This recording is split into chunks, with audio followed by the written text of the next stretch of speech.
Quick IAS, compose your dream. Hello दोस्तों, quick IAS YouTube channel पर आपका स्वागत है। बीपीएससी प्रीवियस ईयर का जो पेपर है उसका डिस्कशन कर रहे हैं हम लोग। वो जो डिस्कशन है ये सब्जेक्ट वाइज है और विषय वाइज है। तो सब्जेक्ट वाइज अगर हम बात करते हैं, विषय वाइज बात करते हैं, तो इससे पहले जो मैंने आपको वीडियो बना के अपलोड किया था, वीडियो आपने देखा होगा, प्राचीन भारतीय इतिहास से जो है हमने चैप्टर वाइज जितने भी क्वेश्चन थे मैंने आपको करा दिया था। आज का जो ये वीडियो है इसमें हम लोग इतिहास के मध्यकालीन या इतिहास को देखेंगे, जिसमें दिल्ली सल्तनत को देखेंगे। दिल्ली सल्तनत के जितने भी चैप्टर हैं, या देखिएगा चैप्टर वाइज जब हम जो है डिस्कशन करते हैं प्रीवियस ईयर क्वेश्चन का, तो हमें एक आइडिया लगता है कि क्वेश्चन कैसे पूछे जाते हैं और हमें किस आधार पर अपनी पढ़ाई करनी है। कुछ क्वेश्चन रिपीट भी होते हैं तो हमारे क्वेश्चन अपने आप वो सही हो जाते हैं और हमें एक आइडिया लगता है कि हमें अपनी तैयारी में हमें किन किन चीजों का ध्यान रखना है। ठीक है, तो हम लोग शुरू करते हैं क्वेश्चन आंसर की ओर। कहीं कोई डाउट हो तो आप कमेंट करके पूछेगा, उसका जवाब आपको दिया जाएगा। आप लोग चैनल को सब्सक्राइब कर लीजिएगा, बेल आइकन को प्रेस कर लीजिएगा, जिससे आपको इस तरह की क्लास लगातार मिलती रहे। हम लोग शुरू करते हैं सीधे लेसन की ओर। क्वेश्चन है आपका, भारत में मोहम्मद गौरी ने किसको प्रथम अक्ता प्रदान किया था? इसे अक्ता भी कहते हैं, इसे इक्ता भी कहा जाता है। याद रखिएगा, जिसे हम लोग सूबेदार कह सकते हैं, जिसे हम लोग जमींदार कह सकते हैं, हमारे यहाँ जो सामंत होते थे प्राचीन काल में, उसी चीज को याद रखना। जो आपका मध्यकाल है उसमें क्या कहते थे? इक्ता कहते थे।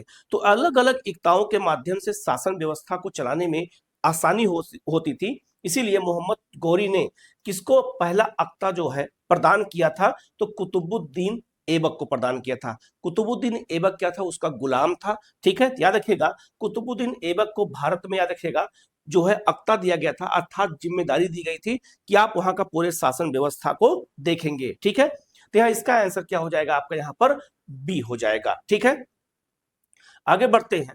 अगला क्वेश्चन बहुत महत्वपूर्ण है। याद रखिएगा, जो कोई भी युद्ध होता है मध्यकाल में, प्राचीन काल में या आधुनिक काल में, तो कौन कौन से युद्ध किस समय हुए हैं, यहां से क्वेश्चन पूछा था किससे किसके बीच हुए हैं। तो याद रखिएगा, क्वेश्चन दूसरा क्वेश्चन है आपका, मोहम्मद गौरी गुजरात के चालुक्यों द्वारा कब पराजित हुआ था? याद रखिएगा, मोहम्मद गौरी ने जब भारत पर आक्रमण किया था तो पहला जो आक्रमण हुआ था वो याद रखिएगा 1178 ईस्वी में हुआ था। तो इसका आंसर क्या हो जाएगा आपका? डी हो जाएगा।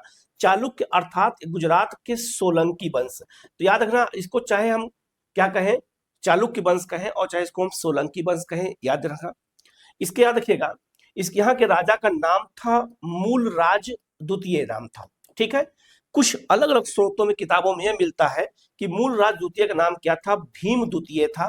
तो भीम द्वितीय कहो और चाहे मूलराज कहो, ये याद रखिएगा इनकी एज कम थी, तो इनकी जो माता थी, याद रखिएगा नायिका देवी थी, उन्हीं के नेतृत्व में ये शासन व्यवस्था चला रहे थे गुजरात में।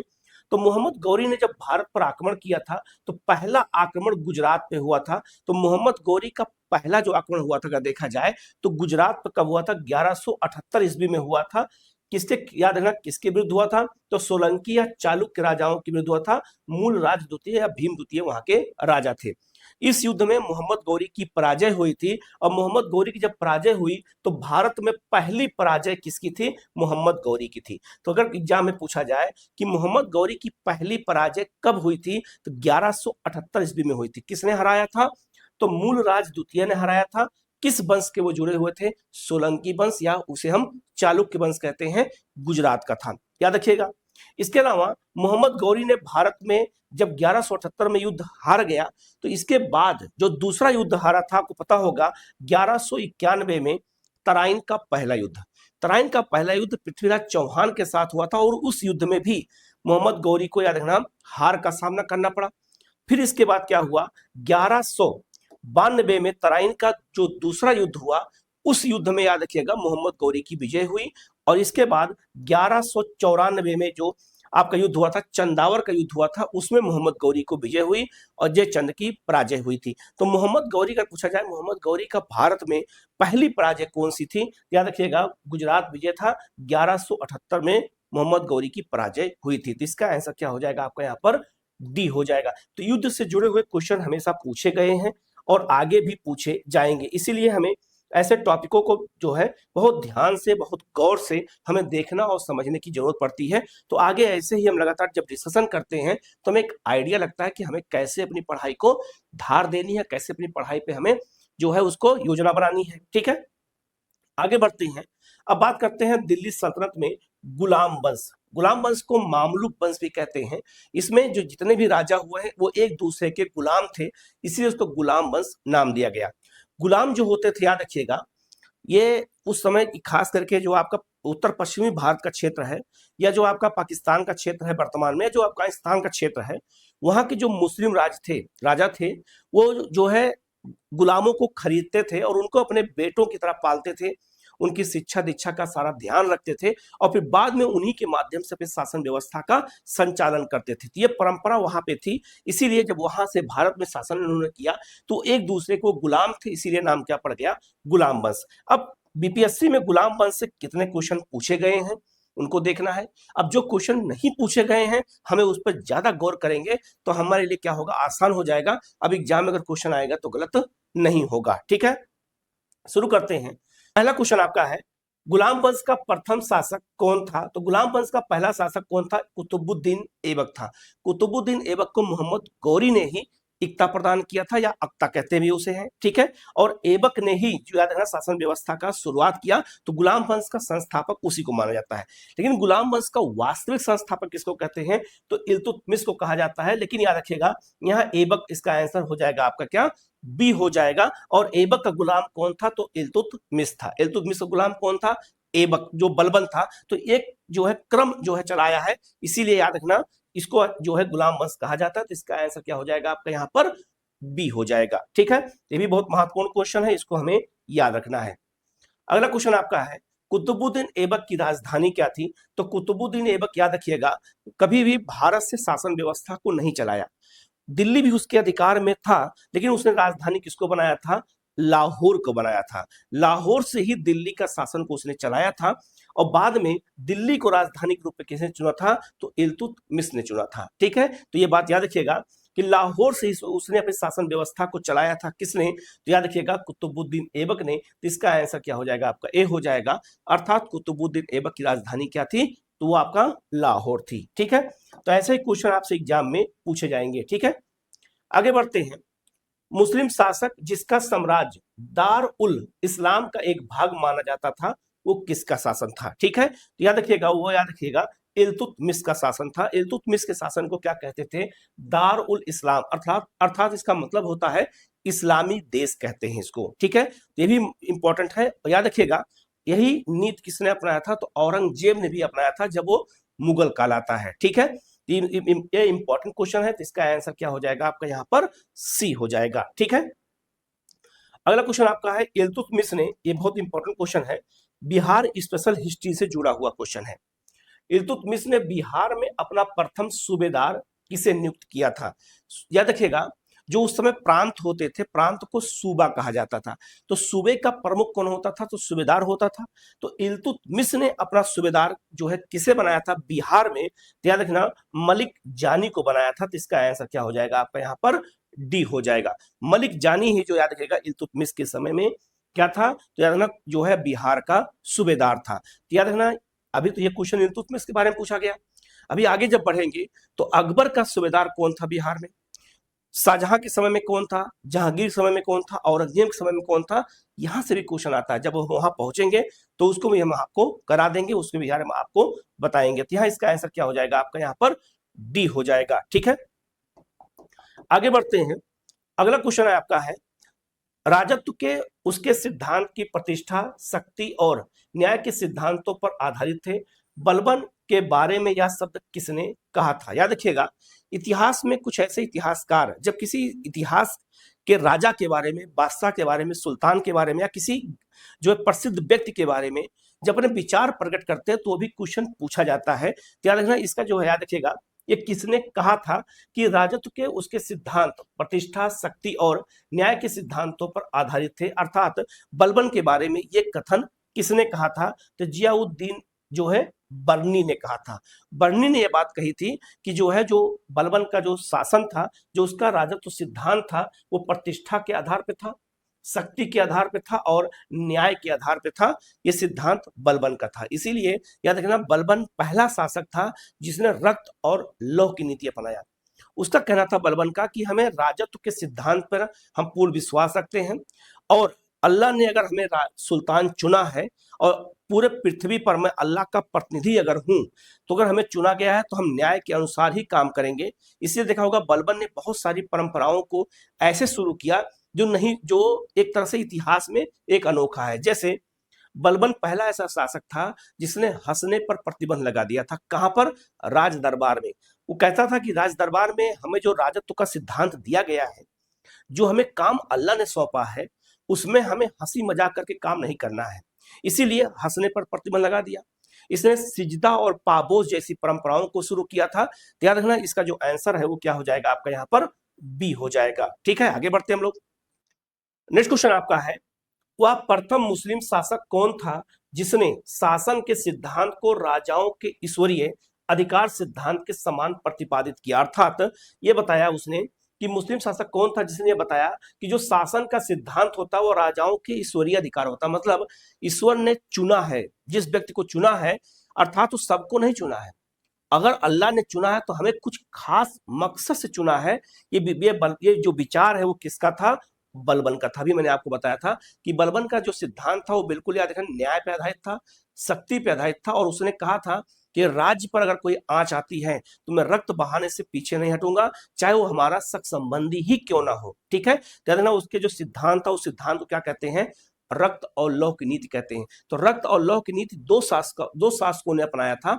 सबसे पहले अगर क्वेश्चन पूछा जाए तो बलबन है, लेकिन अलाउद्दीन खिलजी ने भी उसी सिद्धांत पर काम किया था। तो यहाँ इसका आंसर क्या हो जाएगा आपका? यहाँ पर सी हो जाएगा। ठीक है, नेक्स्ट क्वेश्चन आपका है, जिल्लिल्लाह शब्द का प्रयोग सबसे पहले किसके द्वारा किया गया था? इसे हम याद रखना जिल्ले इलाही भी कहते हैं। तो जिल्ले इलाही का सबसे पहली बार जो प्रयोग किसने किया था? तो याद रखिएगा बलबन ने किया था। तो इसका आंसर सी हो जाएगा। जिल्ले इलाही का मतलब क्या होता है? ईश्वर का प्रतिबिंब होता है। अर्थात पूरे पृथ्वी पर ईश्वर का प्रतिबिंब के रूप में सुल्तान होता है। तो जो इज्जत अल्लाह की होनी चाहिए, वही इज्जत, वही सम्मान एक सुल्तान का होना चाहिए। कहना किसका कहना था? ये बलबन का कहना था। तो इसका आंसर क्या हो जाएगा आपका? यहाँ पर सी हो जाएगा। ठीक है, तो याद रखना ये बहुत महत्वपूर्ण क्वेश्चन है और ऐसे क्वेश्चन एग्जाम में बहुत ज्यादा पूछे गए हैं। अगला क्वेश्चन आपका है कि किस दिल्ली सुल्तान ने रक्त और लौह की नीति अपनाई थी? अब याद रखना, अगर इसको इस आंसर को देखा जाए, इस क्वेश्चन को देखा जाए, तो इसका आंसर ई होना चाहिए। क्यों? उपयुक्त में से एक से अधिक क्यों होना चाहिए? तो रक्त और लौह की नीति पूछा गया है, किसने अपनाई थी? तो याद रखना ये बलबन ने भी अपनाया था और अलाउद्दीन खिलजी ने भी अपनाया था। ठीक है, अब इंपॉर्टेंट क्या है, अगर क्वेश्चन ये पूछा गया होता कि किस दिल्ली के सुल्तान ने सर्वप्रथम रक्त और लौह की नीति अपनाई थी, अगर प्रथम पूछा गया होता तब तो बलबन इसका आंसर होता। लेकिन यहाँ क्या क्वेश्चन पूछा गया है कि किस दिल्ली सुल्तान ने रक्त और लौह की नीति अपनाई थी, तो बलबन ने भी अपनाया था और अलाउद्दीन खिलजी ने भी इसी नीति को अपनाया था। तो यहाँ इसका आंसर क्या हो जाएगा आपका? यहाँ पर ई हो जाएगा, उपयुक्त में से एक से अधिक हो जाएगा। तो याद रखिएगा बलबन के अलावा अलाउद्दीन खिलजी ने भी रक्त और लौह की नीति अपनाई थी। एक बार आप जरूर इसको चेक करिएगा, ये क्वेश्चन कभी गलत आप लोगों का ना होने पाए, क्योंकि ऐसे क्वेश्चन एग्जाम में पूछे गए हैं। ठीक है, नेक्स्ट क्वेश्चन आपका है, तुगरिल खां ने किसके शासन काल में के दौरान विद्रोह किया था? तो ये बलबन के समय में किया था। याद रखना, जो तुगरिल खां है इनको बंगाल को सूबेदार बनाया गया था, तो इसने विद्रोह कर दिया था। तो ये बहुत इंपॉर्टेंट है, ये बलबन के समय में हुआ था। इसी कहानी क्या है कि बलबन जब ये विद्रोह इसने किया था तो वहां जा करके उसने जो है एक एक विद्रोहियों को जो है क्या किया था, लकड़ी में कील से जड़ा दिया था। मतलब वहां पे उनको जो है हाथ पांव जो है उनके कील में ठोक करके लकड़ी में कर दिया, और अपने पुत्र बुगरा खां को उन विद्रोहियों को दिखाते हुए बताया कि मैं बंगाल का सूबेदार आपको बना रहा हूं, लेकिन जो विद्रोह करता है राजत्व के सिद्धांत के खिलाफ, राजा के खिलाफ या जो है राज्य के खिलाफ, उसकी हस्र क्या होती है आप इसको देख लो। तो उसने अपने बेटे को इस हस्र को दिखाया भी था। तो याद रखना ये विद्रोह बहुत महत्वपूर्ण है, ये क्वेश्चन इतिहास में इंपॉर्टेंट है, जिसका जो आंसर है वो क्या हो जाएगा आपका? ए हो जाएगा। ये बलबन के समय में ये घटना घटी थी। ठीक है, तो इंपॉर्टेंट है, याद रखिएगा। अगला क्वेश्चन आपका है, इनमें से किसने भारत में फारसी त्योहार नौरोज की शुरुआत की थी? तो बलबन ने किया था। बलबन ने नौरोज जो है याद रखा, जो पारसियों का त्योहार है उसको मनाना शुरू किया था, जो नौ वर्ष का त्योहार होता है। इसके अलावा सिजदा और पाबोस जैसी जो परंपराएं थी, जिसमें जो है राजा का सम्मान बढ़ता था, पैर को चूमने की परंपरा थी, वो भी याद रखिएगा, वो भी पारसियों की परंपरा थी और उसको भी बलबन ने अपनाया था। तो इसका आंसर क्या हो जाएगा आपका डी हो जाएगा। और ये क्वेश्चन अलग अलग एग्जामों में देखा होगा, बहुत बार ये क्वेश्चन आया हुआ है कि नौरोज त्योहार किसने मनाया था। तो याद रखना सबसे पहले बलबन ने। ये त्योहार कैसा त्योहार है, ये क्वेश्चन पूछा जा सकता है। तो याद रखना ये फारसी त्योहार है, याद रखिएगा, ठीक है, ये भी इंपॉर्टेंट है। और फारस किसको कहते थे, ईरान को कहते थे। तो ईरान पर पहले शासन किसका था, पारसियों का था, ठीक है। बाद में मुस्लिम जो है वहां पर धर्म स्थापित हुआ। तो यहाँ इसका आंसर क्या हो जाएगा आपका डी हो जाएगा, ठीक है। अब आते हैं खिलजी वंश की ओर, बात करते हैं कि खिलजी वंश में ऐसा जो है कौन कौन से क्वेश्चन पूछे गए हैं। यहाँ पर जो प्रमुख राजा कौन थे उनके बारे में जानेंगे। जैसे अलाउद्दीन खिलजी सबसे महत्वपूर्ण यहाँ का सुल्तान था, तो उससे जुड़े हुए क्वेश्चन जो पूछे गए उसको देखेंगे, क्योंकि बीपीएससी में खिलजी वंश से क्वेश्चन ज्यादा आए हैं, तो इसको थोड़ा हमें अच्छे से देखने की जरूरत है, ठीक है। बढ़ते हैं आगे। पहला क्वेश्चन आपका है कि खिलजी वंश का प्रथम शासक कौन था। तो खिलजी वंश अगर कहा जाए कि प्रथम शासक कौन था, तो जलालुद्दीन खिलजी था। जलालुद्दीन खिलजी ने ही गुलाम वंश को समाप्त करके और खिलजी वंश की स्थापना की थी। और जब स्थापना किया था तो उसे इतिहास में खिलजी क्रांति कहा जाता है। तो यहाँ इसका आंसर क्या हो जाएगा आपका ए हो जाएगा। जलालुद्दीन खिलजी ने ही, याद रखिएगा, जो है आपका खिलजी वंश की स्थापना की थी। तो इसका आंसर ए हो जाएगा। और ये भी याद रखिएगा कि कोई भी राजवंश हो, चाहे प्राचीन काल का हो चाहे मध्य काल का हो, संस्थापक जरूर याद रखिएगा, राजधानी जरूर याद रखिएगा। राजधानी और संस्थापक ये हमेशा क्वेश्चन पूछा जाता है, एक दो क्वेश्चन हमेशा होते हैं, तो हमें उन पे जो है गौर करने की जरूरत है, ठीक है। दूसरा क्वेश्चन आपका है, अलाउद्दीन खिलजी प्रथम तुर्की सुल्तान था जिसे धर्म को राज्य के अधीन लाने का और ऐसे घटकों से परिचय कराने का श्रेय जाता है जो सिद्धांतिक रूप में राज्य को धर्मनिरपेक्ष बनाते हैं।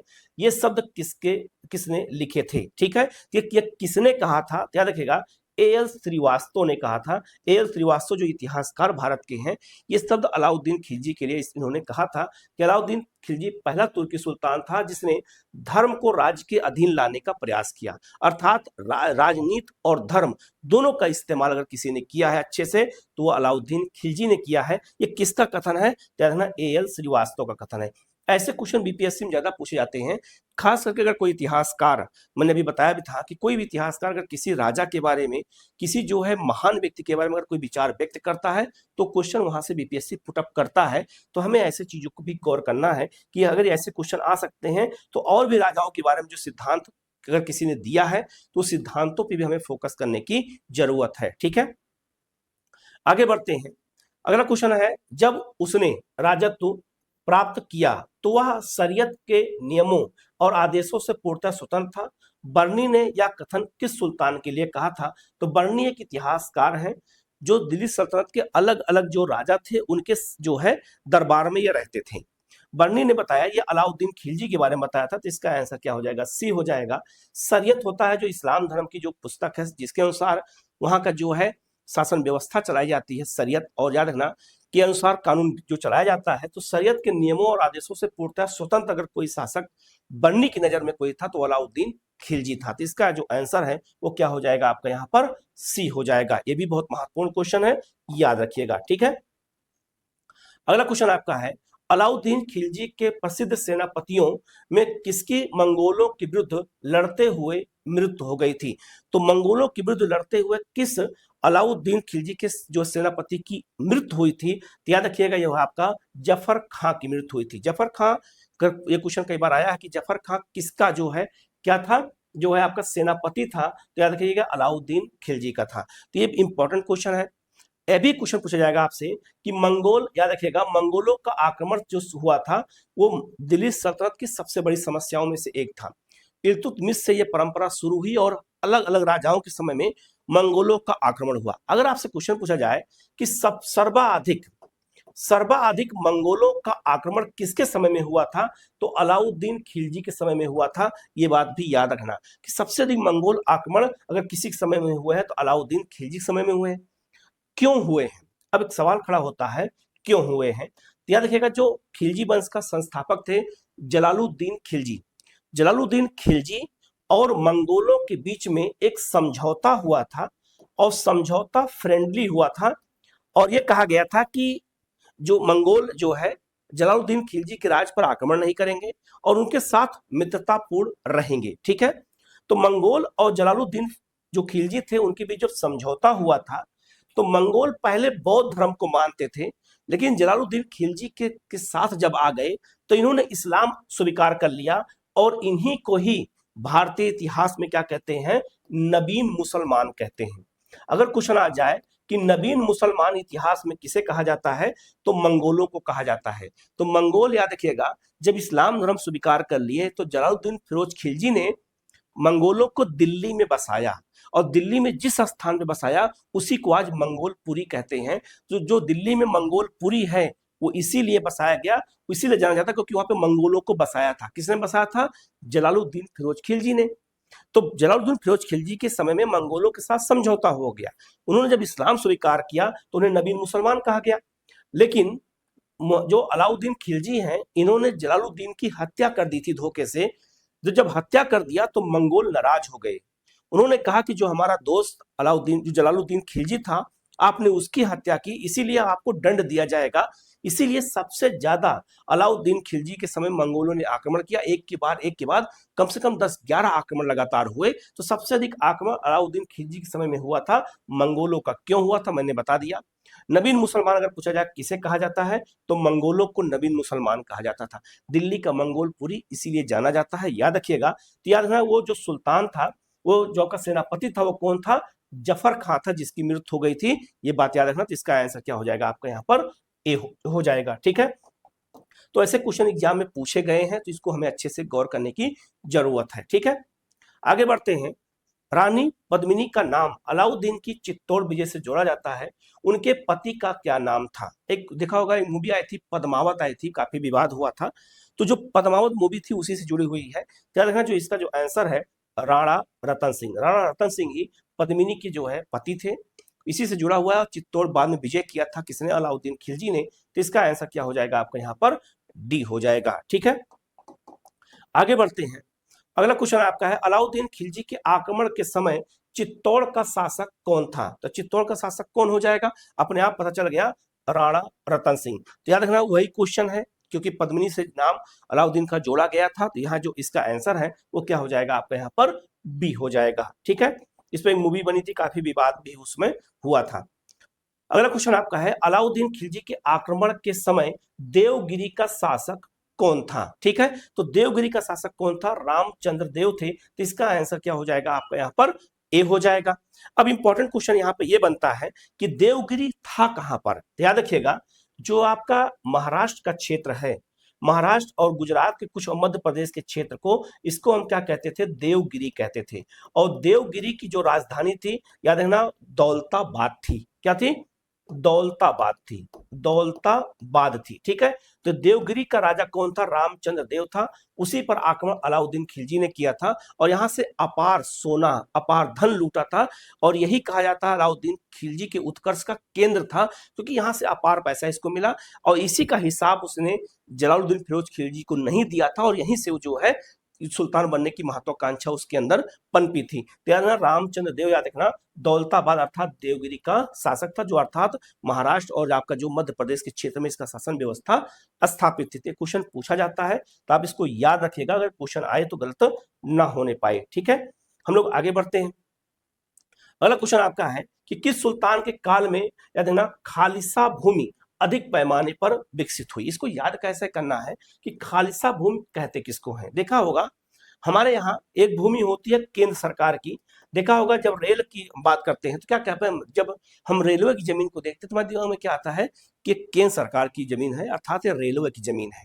वैसे ही जो जो जमीन केंद्र सरकार की होती थी, जैसे आज कहते हैं, उस समय जो भूमि सुल्तान की होती थी उसे खालिसा भूमि कहते थे। तो खालिसा भूमि अधिक पैमाने पर किसके समय विकसित की गई? तो याद रखना, अलाउद्दीन खिलजी के समय विकसित की गई। उसने जो है, जो आपका चौधरी होते थे या जो मुकद्दम होते थे, इन सब जो भी जिन लोगों को दान में जमीन दी गई थी, सब जमीन को उसने क्या किया? ले लिया और सबको सरकारी जमीन घोषित कर दिया। और उसी सरकारी जमीन को क्या कहते हैं? खालिसा भूमि कहते हैं। तो खालिसा भूमि की जो शुरुआत होती है, बड़े पैमाने पर इसका जो विकास होता है, वो जो है अलाउद्दीन खिलजी के समय में होता है। तो इसका जो आंसर है वो क्या हो जाएगा आपका यहाँ पर?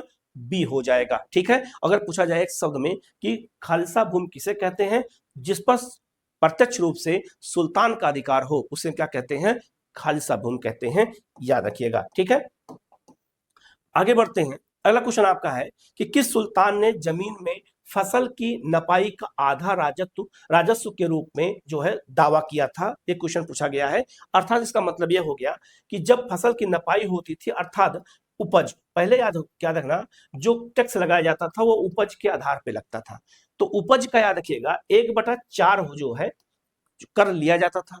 लेकिन दो ऐसे सुल्तान हुए हैं जिन्होंने 1/2 अर्थात 50% याद रखिएगा क्या लिया है, राजस्व लिया है, अर्थात कर लिया। राजस्व का मतलब होता है कर। तो याद रखना वो कौन से जो है वो राजा थे। अब यहां गौर करना, अलाउद्दीन खिलजी भी था और मोहम्मद बिन तुगलक भी था। अलाउद्दीन खिलजी पहला था जिसने जो है उपज का आधा भाग लिया, और इसी का अनुसरण किसने किया था, मोहम्मद बिन तुगलक ने भी किया था। तो इसका आंसर एक और मतलब सी और डी दोनों होगा, अर्थात इसका आंसर ई हो जाएगा, उपयुक्त में से एक से अधिक। अगर यह पहली बार पूछा जाता तब इसका आंसर क्या होता, जो अलाउद्दीन खिलजी होता। लेकिन यह पूछा गया कि किस सुल्तान ने जमीन में फसल की नपाई का आधा राजस्व के रूप में लिया, तो दो लोगों ने लिया है। तो 1/2% जो आपका जो टैक्स है, अर्थात 50% जो टैक्स है उपज का, वो दो सुल्तानों ने लिया है हमारे यहाँ। एक अलाउद्दीन खिलजी ने भी लिया है और मोहम्मद बिन तुगलक ने भी लिया है। तो सी और डी दोनों होगा। ठीक है, तो इंपॉर्टेंट है, आप इसको अच्छे से याद रखना।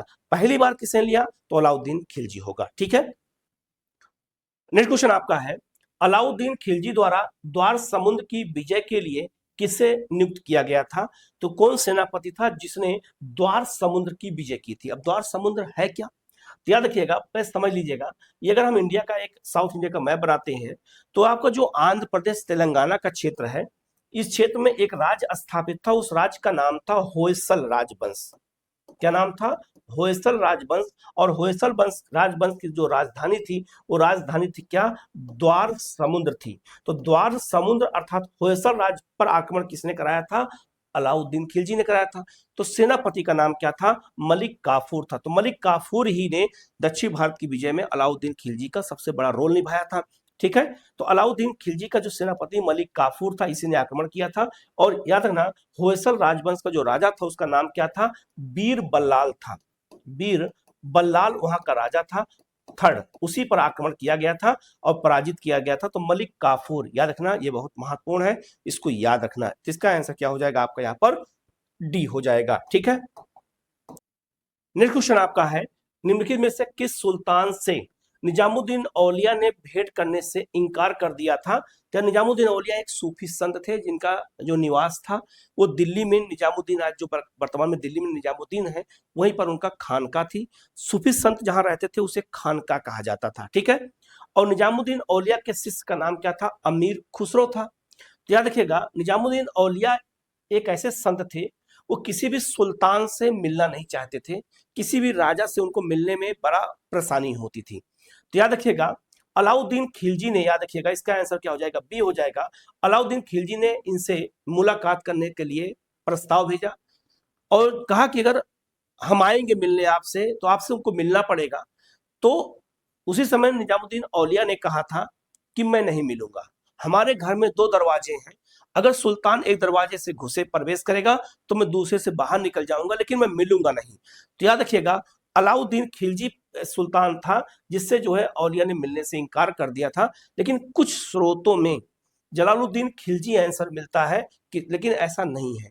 यह घटना किसके साथ घटी है, तो याद रखना, यह घटना अलाउद्दीन खिलजी के साथ घटी है। एक घटना और बता देता हूं, सुना होगा, दिल्ली अभी दूर है। तो दिल्ली अभी दूर है, ये शब्द किसने कहा था, निजामुद्दीन औलिया ने कहा था। निजामुद्दीन औलिया ने ये शब्द दिल्ली अभी दूर है किसके लिए कहा था, तब यहां इसका आंसर क्या हो जाएगा, याद रखिएगा, गयासुद्दीन तुगलक हो जाएगा। कैसे हो जाएगा, मैं एक कहानी बता देता हूं, याद रखिएगा। याद रखिएगा, जो आपका गयासुद्दीन तुगलक है और निजामुद्दीन औलिया है, इन दोनों के बीच में काफी मतभेद था, क्योंकि इन्होंने भी मिलने की इच्छा जाहिर की थी, मैं आपसे मिलना चाहता हूं। इन्होंने मिलने से क्या किया, इनकार कर दिया। इसके बाद क्या हुआ, दिल्ली से गयासुद्दीन तुगलक दिल्ली से बंगाल विजय के लिए जब जाने लगे, तो याद रखना, निजामुद्दीन औलिया ने एक भविष्यवाणी किया था गयासुद्दीन तुगलक के लिए और कहा था कि सुल्तान वापस दिल्ली लौट के नहीं आएंगे, उनकी डेथ हो जाएगी और युद्ध हार जाएंगे। लेकिन इसका उल्टा हो गया। तो गयासुद्दीन तुगलक गया, यहाँ के विद्रोह को दबाया भी, और जब युद्ध जीत गया और जिंदा भी रह गया, तब वो गुस्से में आकर के गयासुद्दीन तुगलक ने एक फरमान जारी किया बंगाल से और कहा कि हमारे दिल्ली पहुंचने से पहले औलिया दिल्ली छोड़ दें, नहीं तो उनको जो है दंड दिया जाएगा। तब निजामुद्दीन औलिया ने कहा था कि सुल्तान अभी दिल्ली दूर है, पहले आप दिल्ली पहुंचो तो। और कुछ इतिहासकार कहते हैं कि निजामुद्दीन औलिया और मोहम्मद बिन तुगलक आपस में मिले हुए थे, और जब गयासुद्दीन तुगलक बंगाल विजय करके वापस आ रहे थे तो दिल्ली के नजदीक जो नदी है यमुना, उसी के किनारे याद रखिएगा, इनका स्वागत करने के लिए मोहम्मद बिन तुगलक ने गयासुद्दीन तुगलक का स्वागत करने के लिए एक मंच बनाया था, और वो मंच बिल्कुल नदी के किनारे था। जब सुल्तान गयासुद्दीन तुगलक उस मंच पर बैठा तो उस पर हाथियों की परेड कराई गई, और जैसे ही हाथी उस मंच पे पहुंचे वैसे मंच टूट गया और नदी में डूब करके किसकी मृत्यु हो गई? गयासुद्दीन तुगलक की। तो इसीलिए कुछ इतिहासकार कहते हैं कि निजामुद्दीन औलिया ने जो भविष्यवाणी किया था इसीलिए किया था कि दिल्ली अभी दूर है, आप दिल्ली पहुंच ही नहीं पाओगे। अर्थात कुछ इतिहासकार कहते हैं कि निजामुद्दीन औलिया और आपका कौन, मोहम्मद बिन तुगलक मिले हुए थे, और गयासुद्दीन तुगलक के बाद ही सुल्तान कौन बना? मोहम्मद बिन तुगलक। और मोहम्मद बिन तुगलक और निजामुद्दीन औलिया के बीच में जो संबंध थे बहुत ही मधुर थे। निजामुद्दीन औलिया की जब डेथ हुई थी तो उनका जो मकबरा है वो मोहम्मद बिन तुगलक ने ही बनवाया था, निजामुद्दीन जो दिल्ली में है। ठीक है, तो याद रखिएगा, ये बहुत महत्वपूर्ण है, इसको याद रखिएगा, ये इंपॉर्टेंट है। तो याद रखिएगा, अगर कहा जाए तो निजामुद्दीन औलिया ने भेंट जो है करने से इनकार किससे किया था? तो अलाउद्दीन खिलजी को। विवाद किससे हुआ था? गयासुद्दीन तुगलक से, दिल्ली अभी दूर है। और जो है सबसे ज्यादा मधुर संबंध किसके साथ था? तो मोहम्मद बिन तुगलक के साथ, और इसी ने औलिया का जो है क्या बनवाया था? मकबरा बनवाया था।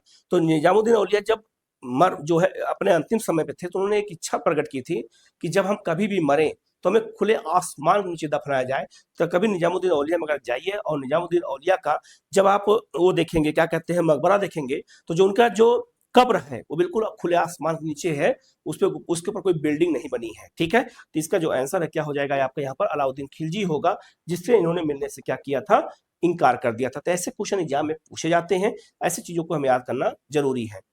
अगला क्वेश्चन आपका है, सल्तनत काल में सार्वजनिक वितरण प्रणाली किसने प्रारंभ की थी? तो सार्वजनिक वितरण प्रणाली के तहत जो अनाजों का वितरण किया जाता है, आज हमारे यहाँ देखा होगा, तो वो व्यवस्था सबसे पहले अगर किसी ने शुरू किया था तो किसने? अलाउद्दीन खिलजी ने शुरू किया था। तो इसका आंसर क्या हो जाएगा आपका यहाँ पर? ए हो जाएगा। ठीक है, हम लोग आगे बढ़ते हैं। अगला क्वेश्चन आपका है, मलिक काफूर को 1000 दिनारी के नाम से भी जाना जाता है, इसे किसने खरीदा था? ठीक है, ये क्वेश्चन आया हुआ था, तो इसे किसने खरीदा था? याद रखना, नुसरत खान ने खरीदा था। जिसका आंसर क्या हो जाएगा आपका? सी हो जाएगा। इसे 1000 जो है दिनारी में खरीदा गया था और बाद में फिर इसको भेंट किया गया था अलाउद्दीन खिलजी को। तो इसका जो आंसर है वो क्या हो जाएगा आपका यहाँ पर? सी हो जाएगा। ठीक है, नेक्स्ट क्वेश्चन आपका है, इनमें से किसने खलीफा की शक्ति का विरोध किया था? तो खलीफा की शक्ति का विरोध किसने किया था? किसी ने। इसमें किसी ने नहीं किया था। तो इसका आंसर क्या हो जाएगा? ई हो जाएगा, उपयुक्त में से कोई नहीं। तो खलीफा याद रखिएगा, उनकी शक्ति का विरोध किसी ने नहीं किया था, बल्कि सबने उनको मान्यता दे रखी थी। ठीक है, तो इसका आंसर क्या हो जाएगा आपका यहाँ पर? ई हो जाएगा। तो याद है ना, जो आपका जो खिलजी वंश है उससे जितने क्वेश्चन पूछे गए मैंने करा दिया है। ये बहुत महत्वपूर्ण क्वेश्चन है, इनको अच्छे से याद रखना।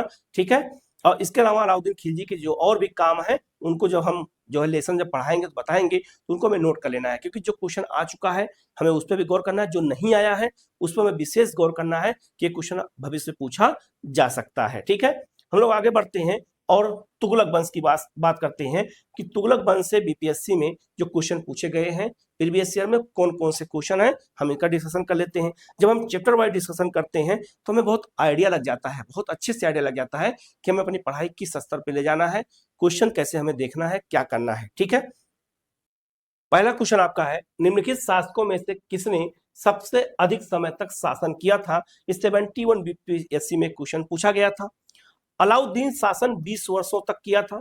मोहम्मद बिन तुगलक ने 26 वर्षों तक शासन किया था। बहलोल लोधी का शासन याद रखना 38 वर्षों का था, और बलबन का शासन अगर देखा जाए तो 20 या फिर 21 वर्षों का था।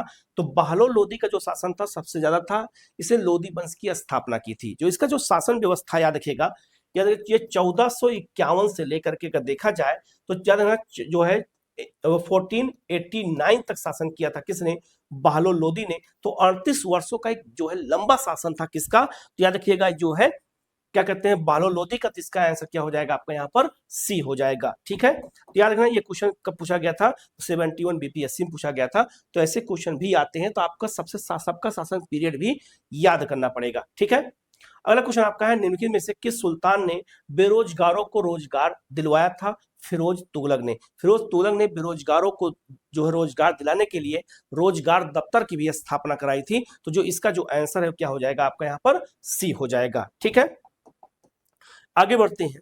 अगला क्वेश्चन आपका है, निम्नलिखित में से किस सुल्तान के दरबार में सबसे अधिक गुलाम थे। तो 1,80,000 गुलाम थे किसके समय में, फिरोज तुगलक के समय में। और फिरोज तुगलक ने कहा था कि जो सम्मान हमको मिलता है वही सम्मान हमारे गुलामों को भी मिलना चाहिए। तो सबसे अधिक गुलाम याद रखना फिरोज शाह तुगलक के समय में थे, और इसके लिए अलग से याद रखना गुलामों के लिए एक अलग विभाग भी बनवाया था किसने, तो फिरोज शाह तुगलक ने। तो यहाँ इसका आंसर क्या हो जाएगा आपका यहाँ पर डी हो जाएगा। ठीक है, आगे बढ़ते हैं।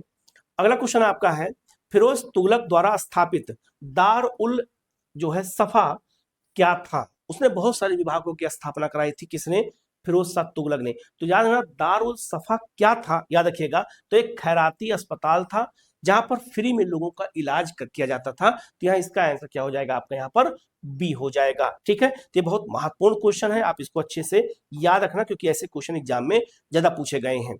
अगला क्वेश्चन आपका है, निम्नलिखित में से किस सुल्तान ने फलों की गुणवत्ता सुधारने के लिए उपाय किया था, अर्थात किसने किया था, तो फिरोज शाह तुगलक ने। फिरोज शाह तुगलक याद रखिएगा बाग लगाने का बड़ा शौक था, तो इसने बहुत सारे बागों को लगवाया था, बहुत सारे फल वाले बागों को लगवाया था किसने, याद रखना फिरोज तुगलक। इसका आंसर क्या हो जाएगा आपका यहाँ पर बी हो जाएगा। ठीक है, ये भी। नेक्स्ट क्वेश्चन आपका है कि दिल्ली के किस सुल्तान ने सबसे ज्यादा नहरों का निर्माण कराया था। अब यहाँ याद रखिएगा इससे दो क्वेश्चन बनेगा। पहला क्वेश्चन क्या बनेगा कि क्वेश्चन क्या पूछा गया कि सबसे ज्यादा नहरों का निर्माण किसने कराया था, तो फिरोज शाह तुगलक ने कराया था। ठीक है, लेकिन ये याद रखिएगा अगर ये क्वेश्चन पूछा जाए कि सबसे पहली बार नहरों का निर्माण किसने कराया था, तो गयासुद्दीन तुगलक ने कराया था।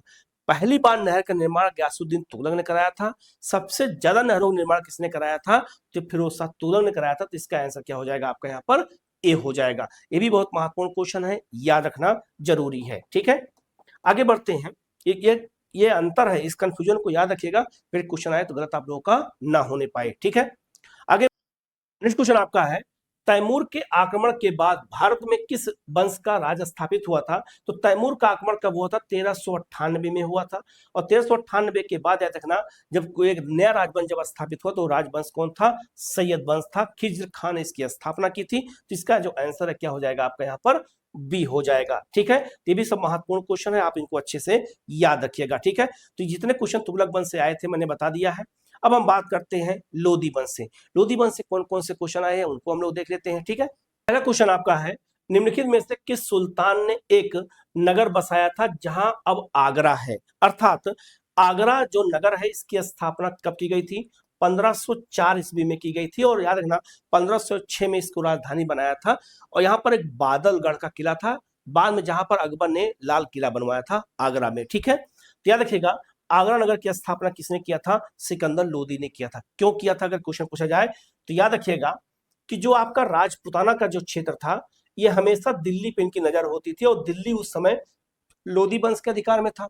और जो राजस्थान के जो राजपूत राजा थे उसमें राणा सांगा सबसे महत्वपूर्ण थे, जिनका भी लक्ष्य था दिल्ली पर अधिकार करना। इसीलिए याद रखिएगा राजपूतों पर नियंत्रण के लिए दिल्ली बहुत दूर था राजस्थान से। इसीलिए जो है राजपूतों पर नियंत्रण करने के लिए उसी के बगल में राज स्थापित किया, राजा कहां पर, आगरा में। तो राजपूतों पर नजर रखने के लिए, उन पर कंट्रोल करने के लिए आगरा नगर की स्थापना किसने किया था, सिकंदर लोदी ने किया था। तो यहाँ इसका आंसर क्या हो जाएगा आपका यहाँ पर डी हो जाएगा। ठीक है, तो ये इंपॉर्टेंट क्वेश्चन है, आप इसको अच्छे से याद रखिएगा। अब हम लोग बात करते हैं विजयनगर साम्राज्य की। विजयनगर साम्राज्य से जो क्वेश्चन पूछे गए इनको देखना है। जिस समय उत्तर भारत में दिल्ली सल्तनत का शासन चल रहा था और लोधी वंश शासन कर रहा था, और तुगलक वंश का शासन था, उसी समय हमारे यहाँ दक्षिण भारत में विजयनगर राज्य की स्थापना की गई। विजयनगर राज्य की स्थापना की बात करते हैं तो विजयनगर राज्य कहाँ से कहाँ तक था, याद रखना, एक आपका जो है नदी है कृष्णा नदी है, और एक नदी है आपकी तुंगभद्रा। तो कृष्णा और तुंगभद्रा के बीच के दोआब को क्या कहते हैं, रायचूर का दोआब कहते हैं। तो रायचूर के दोआब में ही याद रखिएगा कौन सा राजवंश था, विजयनगर। विजयनगर राजवंश में 4 राजवंश थे, एक आपका संगम राजवंश था, एक सालू राजवंश था, एक तुलु राजवंश था, एक अराबिडु राजवंश था। इन चारों ने अलग अलग समय में शासन किया है। तो याद रखिएगा ये बहुत महत्वपूर्ण है। तो विजयनगर साम्राज्य से क्वेश्चन पूछा जाता है और विजयनगर प्रशासन से जुड़े हुए क्वेश्चन पूछे जाते हैं, तो इसको भी हमें देखना क्योंकि ये भी बहुत महत्वपूर्ण चैप्टर हमारे इतिहास के लिए जरूरी है। ठीक है, पहला क्वेश्चन आपका है विजयनगर साम्राज्य के संस्थापक कौन थे। तो विजयनगर जो साम्राज्य था उसका जो संस्थापक थे अगर क्वेश्चन पूछा जाए तो ये कौन थे, हरिहर और बुक्का। ये 2 भाइयों ने मिलकर के ही मोहम्मद बिन तुगलक के समय में याद रखिएगा जो है किसकी स्थापना किया था, विजयनगर साम्राज्य की स्थापना किया था। ये भी बहुत महत्वपूर्ण क्वेश्चन है, याद रखिएगा। ठीक है, अगला क्वेश्चन आपका है विजयनगर के उस, याद रखिएगा बहुत महत्वपूर्ण क्वेश्चन ये भी है कि विजयनगर के उस पहले शासक की पहचान करें जिसने बहमनियों से गोवा को छीन लिया था। तो बहमनी राज्य स्थापित था जो आपका महाराष्ट्र का क्षेत्र है, वहां पर बरार का क्षेत्र है, बीदर का क्षेत्र है, अहमदनगर का जो क्षेत्र है, अब ये बहमनियों का राज्य था। तो बहमनी राज्य से गोवा को किस किस विजयनगर शासक ने छीन लिया था, क्वेश्चन पूछा गया है। तो हरिहर द्वितीय ने छीना था। तो इसका आंसर क्या हो जाएगा आपका यहाँ पर, बी हो जाएगा। ये भी बहुत महत्वपूर्ण क्वेश्चन है, याद रखिएगा। ठीक है, आगे नेक्स्ट क्वेश्चन आपका है विजयनगर के राजा कृष्णदेव राय ने गोलकुंडा का युद्ध किस राजा से जीत लड़ा था। तो कुली कुतुब शाह से। इसका आंसर क्या हो जाएगा आपका यहाँ पर, ए हो जाएगा। याद रखना कृष्णदेव जो राय थे विजयनगर साम्राज्य में तुलु वंश से जुड़े हुए थे, याद रखना ये बहुत महत्वपूर्ण है, इनसे जुड़े हुए क्वेश्चन हमेशा पूछे गए हैं। इसका आंसर क्या हो जाएगा आपका यहाँ पर, ए हो जाएगा। ठीक है, अगला क्वेश्चन आपका है विजयनगर साम्राज्य के वित्तीय व्यवस्था की मुख्य विशेषता क्या थी। जो विजयनगर साम्राज्य था उसके वित्तीय व्यवस्था का देखा जाए तो भू राजस्व यहाँ का सबसे महत्वपूर्ण था, जिसका जो आंसर है क्या हो जाएगा आपका यहाँ पर, बी हो जाएगा। ठीक है, ये भी बहुत महत्वपूर्ण क्वेश्चन है, याद रखिएगा। ठीक है, अगला क्वेश्चन आपका है विजयनगर साम्राज्य का अवशेष कहाँ मिलता है। अगर हम आज बात करते हैं तो विजयनगर साम्राज्य का जो अवशेष है वो कहाँ पर है, हम्पी में है। याद रखना कर्नाटक का जो हम्पी है ये यही प्राचीन काल में विजयनगर कहलाता था, आज आधुनिक काल में इसे हम्पी कहा जाता है। तो इसका आंसर क्या हो जाएगा आपका यहाँ पर, सी हो जाएगा। ठीक है, आगे बढ़ते हैं। अगला क्वेश्चन आपका है फारसी यात्री अब्दुल रज्जाक भारत में किस राजा के शासन काल में आया था। तो फारसी यात्री मतलब ईरान का यात्री। जो ईरान का यात्री आया था वो देवराय द्वितीय के समय में आया था, अब्दुल रज्जाक आया था जो है विजयनगर आया था। तो विजयनगर साम्राज्य में अलग अलग जो यात्री आए थे अलग अलग राजाओं के समय में आए थे। मैं लिस्ट दे रहा हूँ, लिस्ट देख करके याद कर लीजिएगा, अगर ये क्वेश्चन कभी आए तो गलत ना होने पाए। किस किस राजा के समय में कौन कौन से यात्री आए थे उसको याद करना बहुत जरूरी है क्योंकि यहाँ से क्वेश्चन पूछा जाता है। तो इसका आंसर क्या हो जाएगा आपका यहाँ पर, सी हो जाएगा। ठीक है, तो सबको याद रख लीजिएगा। ठीक है, अगला क्वेश्चन आपका है इनमें से किस प्रसिद्ध शासक ने अपनी माता के नाम पर विजयनगर के पास एक नागलापुरम की एक उपनगरीय बस्ती की स्थापना की थी। तो कृष्णदेव राय ने अपनी माता के नाम पर एक नगर की जो स्थापना की थी उसका नाम क्या था, नागलपुरम था, या इसे नागलपुर कहते हैं। इंपॉर्टेंट है, तो इसका आंसर क्या हो जाएगा आपका यहाँ पर, ए हो जाएगा। ठीक है, आगे बढ़ते हैं। अगला क्वेश्चन आपका है सन 1565 में कौन सा प्रसिद्ध युद्ध लड़ा गया था। तो तालीकोटा का युद्ध लड़ा गया था।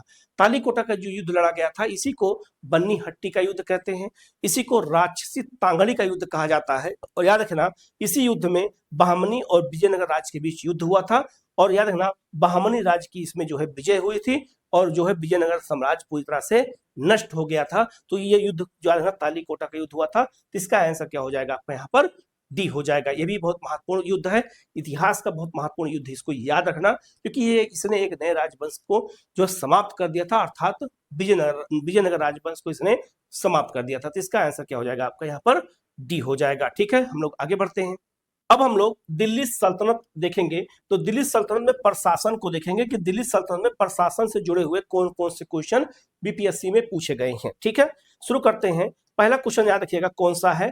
तो पहला क्वेश्चन आपका है दीवाने अर्ज विभाग संबंधित किससे था? तो याद रखना ये रक्षा विभाग था, ये रक्षा विभाग था, याद रखिएगा। तो इसका आंसर क्या हो जाएगा आपका यहाँ पर? सी हो जाएगा। इसकी स्थापना किसने किया था? ये भी याद रखिएगा, बलबन ने किया था। ठीक है, ये रक्षा विभाग था, बलबन ने इसकी स्थापना की थी। इंपॉर्टेंट क्वेश्चन है, याद रखिएगा। ठीक है, निम्नलिखित में से कौन भूमि उत्पाद पर लगने वाले कर को इंगित करता है? याद रखना दिल्ली सल्तनत के यहाँ 4 कर दिए, कौन कौन से? खराज दिया गया है, खुम्स दिया गया है, इसे हम कहते हैं उस्र कहते हैं, उस्र कहते हैं, इसे हम जो है मुक्तई कहते हैं। याद रखना इसमें जो खराज है, आपका जो उस्र है और आपका मुक्तई, ये 3 कर है। इसका आंसर क्या हो जाएगा आपका? डी हो जाएगा, जो आपका भूमि कर से जुड़े हुए हैं। जो आपका एक खुम्स है, ये लूटा हुआ धन होता था। जब कहीं राज्य पराक्रमण होता था तो जो सैनिक लूटते थे उस राज्य में, उसका जो है जो पैसा होता था, उसका बंटवारा होता था। तो खुम्स ये क्या है? लूटा हुआ धन होता था। बाकी खराज, उस्र और आपका मुक्तई ये भूमि कर होता था। तो इसका आंसर क्या हो जाएगा आपका यहाँ पर? डी हो जाएगा। ठीक है, आगे बढ़ते हैं। जो अगला क्वेश्चन आपका है, जवाबित का संबंध किससे है? तो बहुत याद रखना, बहुत सारे सल्तनत काल में शब्दों के बारे में क्वेश्चन पूछा जाता है। तो जवाबित एक जो है क्या था? कहना ये राज कानून से था। तो जवाबित जो है देखना राज कानून से जुड़ा एक शब्द था। इसका आंसर क्या हो जाएगा आपका यहाँ पर? ए हो जाएगा। ठीक है, अगला क्वेश्चन आपका है, दिल्ली सल्तनत के दौरान मुकद्दम या चौधरी का पद जो है इस्तेमाल जो है किसके लिए किया जाता था? तो मुकद्दम या जो चौधरी होता था, ये इसका जो इस्तेमाल होता, जो इस शब्द का इस्तेमाल होता था, वो किसके लिए होता था? याद है ना, गांव के सरपंच के लिए। जो गांव का प्रधान होता था उसी को दिल्ली सल्तनत काल में क्या कहते थे? उसी को मुकद्दम या चौधरी कहते थे। तो इसका आंसर क्या हो जाएगा आपका यहाँ पर? ए हो जाएगा। ठीक है, अगला क्वेश्चन आपका है, सल्तनत काल के सिक्के टंका, ससगनी और आपका जीतल किन धातुओं के बने थे? तो यार ना जो आपका दिल्ली सल्तनत है, वहां सिक्कों की शुरुआत अगर कहा जाए किसके समय में हुआ था, तो इल्तुतमिश ने शुरू किया था व्यापक पैमाने पर। तो याद है ना, जो आपका सिक्के टंका होता था, ससगनी होता था, या आपका जीतल, ये जो सिक्के होते थे किसके होते थे? तो याद है ना, चांदी और तांबे के होते थे। तो जो टंका होता था ये चांदी का होता था। बाकी जो तांबे का आपका ससगनी और आपका जो जीतल होता था, ये किसका होता था? तो आपका जो आप क्या कहते हैं, तांबे का होता था। तो इसका जो आंसर है क्या हो जाएगा आपका यहाँ पर? ए हो जाएगा। ठीक है, अब हम लोग आगे बढ़ते हैं और दिल्ली सल्तनत में कला और जो है स्थापत्य कला से कौन से क्वेश्चन बीपीएससी में पूछे गए हैं, हम इसको भी देख लेते हैं। ठीक है, पहला क्वेश्चन है, याद रखिएगा, 2.5 दिन का झोपड़ा क्या है? 2.5 दिन का झोपड़ा याद रखिएगा एक मस्जिद है। इसका निर्माण कुतुबुद्दीन ऐबक ने कराया था अपने सैनिकों को नमाज पढ़ने के लिए। ये अजमेर में स्थित है। तो याद रखना, अगर ये पूछा जाए कि 2.5 दिन का झोपड़ा किसने बनवाया था, तो कुतुबुद्दीन ऐबक ने बनवाया था। किस लिए बनवाया था? तो याद रखिएगा जो है सैनिकों की नमाज पढ़ने के लिए। कहां पर है? अजमेर में है। इसका जो आंसर क्या हो जाएगा आपका यहाँ पर? ए हो जाएगा। ठीक है, नेक्स्ट क्वेश्चन आपका है, कुतुब मीनार किसके द्वारा पूरा किया गया था? याद रखिएगा, कुतुब मीनार से भारत के खास करके दिल्ली सल्तनत के 3 सुल्तानों से इनका नाम जुड़ा हुआ है। कौन कौन से? पहले बात करेंगे ऐबक की, बात करेंगे तो ऐबक ने अपने गुरु कुतुबुद्दीन बख्तियार काकी के नाम पर ही कुतुब मीनार की नींव रखवाई थी। तो अगर कहा जाए कि कुतुब मीनार की नींव किसने रखवाई थी, तो नींव किसने रखवाया था? ऐबक ने रखवा दिया था। फिर उसकी डेथ हो गई। तो कुतुब मीनार को पूरा किसने कराया था? तो कुतुब मीनार को 4 मंजिला इमारत के रूप में पूरा किसने कराया था? इल्तुतमिश ने कराया था। तो इसका आंसर क्या हो जाएगा आपका यहाँ पर? ए हो जाएगा। लेकिन क्वेश्चन ये पूछा गया है, याद रखिएगा, कि जो है मैंने बताया 3 सुल्तानों का नाम जुड़ा हुआ है। तो याद रखना पूरा तो इसने कराया, लेकिन याद रखिएगा फिरोज शाह तुगलक के समय में बिजली गिर जाने से चौथी मंजिल टूट गई थी। तो फिरोज शाह तुगलक ने चौथी मंजिल की मरम्मत कराई और एक नई मंजिल को जोड़ दिया गया संगमरमर से। तो याद रखना, कुतुब मीनार पे देखा होगा शुरू में लाल बलुआ पत्थर का यूज किया गया, लेकिन उसके ऊपरी भाग में याद रखिएगा किसका? संगमरमर का भी यूज किया गया है। तो याद रखना, आज ये वर्तमान में 5 मंजिला इमारत है, उस समय 4 मंजिला थी। तो फिरोज शाह तुगलक ने इस पर एक मंजिल और जोड़ दिया। तो याद रखिएगा इससे 3 सुल्तानों का नाम जुड़ा हुआ है। लेकिन यहाँ क्वेश्चन पूछा गया है कि कुतुब मीनार किसके द्वारा पूरा किया गया है, तो इल्तुतमिश के द्वारा। तो इसका आंसर क्या हो जाएगा आपका? ए हो जाएगा। अगर क्वेश्चन ये पूछा जाता कि कुतुब मीनार जो है, याद रखिएगा इससे जो सुल्तानों का नाम, कितने सुल्तानों का नाम जुड़ा हुआ है, तो 3 सुल्तानों का नाम जुड़ा हुआ है। ये भी याद रखिएगा कौन कौन से। तो याद रखिएगा इसमें कौन कौन से? इल्तुतमिश, ऐबक और आपका फिरोज शाह तुगलक। ठीक है, तो यहाँ इसका आंसर क्या हो जाएगा आपका? क्वेश्चन के अनुसार ए हो जाएगा। अगला क्वेश्चन आपका है अलाई दरवाजा का निर्माण किस सुल्तान ने कराया था? तो अलाई दरवाजा कहां पर है? दिल्ली में है, कुतुब मीनार के बिल्कुल बगल में है। अलाई दरवाजा याद रखिएगा इस्लामिक कला का सबसे महत्वपूर्ण एक जो है स्थापत्य है, और यह भी लाल बलुआ पत्थर और संगमरमर दोनों का उपयोग करके किसने बनवाया था? अलाउद्दीन खिलजी ने बनवाया था। तो यहाँ इसका आंसर क्या हो जाएगा आपका? यहाँ पर सी हो जाएगा। ठीक है, हम लोग आगे बढ़ते हैं। दिल्ली सल्तनत में याद रखिएगा साहित्य की बात कर लेते हैं कि दिल्ली सल्तनत में कौन कौन से साहित्य लिखे गए थे, और यहाँ से बीपीएससी में क्वेश्चन कौन कौन से पूछे गए हैं हम उसको देख लेते हैं। तो आपका जो है चैप्टर वाइज जो है क्वेश्चन जब करते हैं तो पूरा हमारा ये क्या हो जाता है? पूरा हो जाता है सिलेबस। पहला क्वेश्चन आपका है तबकात नसीरी का लेखक कौन था? तो तबकात जो नसीरी का लेखक कौन थे? मिनहाज उस सिराज थे। तो इसका आंसर क्या हो जाएगा आपका? सी हो जाएगा। ये क्वेश्चन कई बार एग्जाम में आया हुआ है। ठीक है, दूसरा क्वेश्चन आपका है मोरक्को के यात्री इब्न बतूता का वृत्तांत किस रूप में जाना जाता है? तो याद रखना उसका नाम क्या है? रिहला। तो इब्न बतूता याद रखना मोहम्मद बिन तुगलक के समय में ये कहाँ आया था? दिल्ली आया था, भारत आया था, मोरक्को का निवासी था। और मोरक्को याद रखिएगा उस समय मोरक्को को मूर देश कहा जाता था, ये भी याद रखना। इसे मूर देश कहते थे, ये अफ्रीका महाद्वीप में स्थित है। इब्न बतूता जब भारत आया था तो मोहम्मद बिन तुगलक का शासन था। इसे मोहम्मद बिन तुगलक ने दिल्ली का काजी नियुक्त किया था और अपना दूत बना करके चीन भेजा था। तो चीन और भारत के पूरे विवरण को इसने लिखा था। तो याद रखना वो क्या नाम था उसका? रेहला नाम था। ये बहुत महत्वपूर्ण है। और इन बतूता ने याद रखिएगा मोहम्मद बिन तुगलक के समय में डाक व्यवस्था का भी जो है इसने बताया है, तो उसमें डाक व्यवस्था बहुत अच्छी थी। ठीक है, तो उसका नाम क्या है आपका? रेहला है। तो इसका आंसर क्या हो जाएगा आपका? यहाँ पर ए हो जाएगा। ठीक है, अगला क्वेश्चन आपका है 12 मासा की रचना किसने की थी? तो 12 मासा याद है, यह भी जाना दिल्ली सल्तनत में लिखा गया था। तो इसकी रचना किसने किया था? मलिक मोहम्मद जायसी ने किया था। तो यहाँ इसका आंसर क्या हो जाएगा आपका? यहाँ पर सी हो जाएगा। ठीक है, आगे बढ़ते हैं। अगला क्वेश्चन आपका है ज्ञान द्वीप नामक पुस्तक की रचना किस महान संत ने की थी? तो ज्ञान द्वीप जो याद रखना किसने लिखा था? तो याद रखना दरिया साहेब ने लिखा था। तो इसका आंसर क्या हो जाएगा आपका? यहाँ पर बी हो जाएगा। ठीक है, आगे बढ़ते हैं। अगला क्वेश्चन आपका है चचनामा का फारसी में अनुवाद किसके द्वारा किया गया था? तो चचनामा याद रखना ये अरबी भाषा में लिखा गया था, और इससे जो है हमें सिंध विजय की जो है जानकारी मिलती है। और चचनामा को फारसी भाषा में जो अनुवाद किया था वो किसने किया था? तो याद रखना मोहम्मद अली बिन अबू बकर कूफी ने किया था। तो इसका आंसर क्या हो जाएगा आपका? यहाँ पर सी हो जाएगा। यह भी बहुत महत्वपूर्ण क्वेश्चन है, याद रखिएगा। तो अनुवाद को अगर कोई किताब को कोई करता है तो वहां से क्वेश्चन पूछे जाते हैं। ठीक है, आगे बढ़ते हैं। तारीख फिरोज शाही किसके द्वारा लिखी गई है? तो याद रखना तारीख की जो फिरोज शाही है याद रखना ये शम्स सिराज अफीफ द्वारा जो है लिखी गई है। तो इसका आंसर क्या हो जाएगा आपका? यहाँ पर ए हो जाएगा। ये भी क्वेश्चन बहुत महत्वपूर्ण है जो 70 बीपीएससी में री एग्जाम में क्वेश्चन पूछा गया था। ठीक है, अगला क्वेश्चन आपका है भारत में कागज का प्रयोग कब से प्रारंभ हुआ?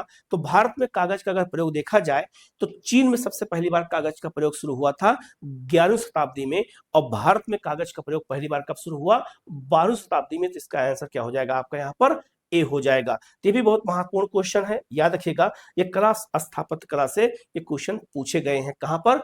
बीपीएससी में। ठीक है, हम लोग आगे बढ़ते हैं। अब हम बात करते हैं भक्ति और सूफी आंदोलन की। तो याद रखना भक्ति और सूफी जो आंदोलन हुआ था ये भी दिल्ली सल्तनत के समय में ही हुआ था। तो मध्यकाल का ये भी बहुत महत्वपूर्ण चैप्टर है। भक्ति आंदोलन हिंदू धर्म में और सूफी आंदोलन इस्लाम धर्म में एक शुद्धि आंदोलन था, जिसने समाज में जो धर्म के अंधविश्वास थे उनको दूर करने का प्रयास किया था, समाज में सहिष्णुता लाने का प्रयास किया था। तो यहाँ से भी बीपीएससी में जो क्वेश्चन पूछे गए हैं हमें इनकी भी चर्चा कर लेनी है, अगर यहाँ से क्वेश्चन आए तो गलत ना होने पाए। और जो क्वेश्चन नहीं पूछे गए हैं बाद में हमें उस पर गौर करने की जरूरत पड़ेगी। पहला क्वेश्चन आपका है शेख बहाउद्दीन जकारिया किस संप्रदाय के थे? तो शेख जो आपका जो है क्या कहते हैं बहाउद्दीन जकारिया है वो सोहरावर्दी संप्रदाय से थे। तो इसका आंसर क्या हो जाएगा आपका? ए हो जाएगा। तो याद रखना जो इस्लाम धर्म में सूफी आंदोलन था उसके अलग अलग जो है वर्ग थे, जैसे सोहरावर्दी संप्रदाय था, चिश्ती संप्रदाय था, फिरदौसी संप्रदाय था। तो किसके कौन संस्थापक हैं उन संस्थापकों के बारे में हमें याद रखना पड़ता है। तो उसका एक लिस्ट मैं यहाँ दे दे रहा हूँ, इसको आप देख करके याद कर लीजिएगा कि इसके संस्थापक कौन है, अगर क्वेश्चन आए तो गलत ना होने पाए। ठीक है, हम लोग आगे बढ़ते हैं। अगला क्वेश्चन है आपका सभी भक्ति संतों के मध्य एक समान विशेषता क्या थी? तो जो सभी भक्ति संत थे उनके बीच में एक समान विशेषता क्या थी कि सभी अपनी बाणी को उसी भाषा में लिखा जो है जिससे भक्त समझ सकते थे। तो जो भक्त की भाषा समझ सकते थे उसी भाषा में उन्हें किताबें लिखी, उसी भाषा में उन्हें अपने उपदेश दिए। ये बहुत महत्वपूर्ण है। तो इसका आंसर क्या हो जाएगा आपका यहाँ पर? ए हो जाएगा। ठीक है, अगला आगे बढ़ते हैं। अगला क्वेश्चन आपका है नाथ पंथियों, सिद्धों और योगियों ने भक्ति धर्म को किस क्षेत्र में लोकप्रिय बनाया था? तो याद रखना ये उत्तर भारत में लोकप्रिय बनाया था। तो इसका आंसर क्या हो जाएगा आपका यहाँ पर? बी हो जाएगा। ठीक है, आगे बढ़ते हैं और अगला क्वेश्चन आपका जो है निम्नलिखित में से किस सूफी सिलसिले की स्थापना बिहार में हुई थी? तो बिहार में किस सूफी सिलसिले की स्थापना हुई थी? फिर दोसिया की हुई थी। तो इसका आंसर क्या हो जाएगा आपका यहाँ पर?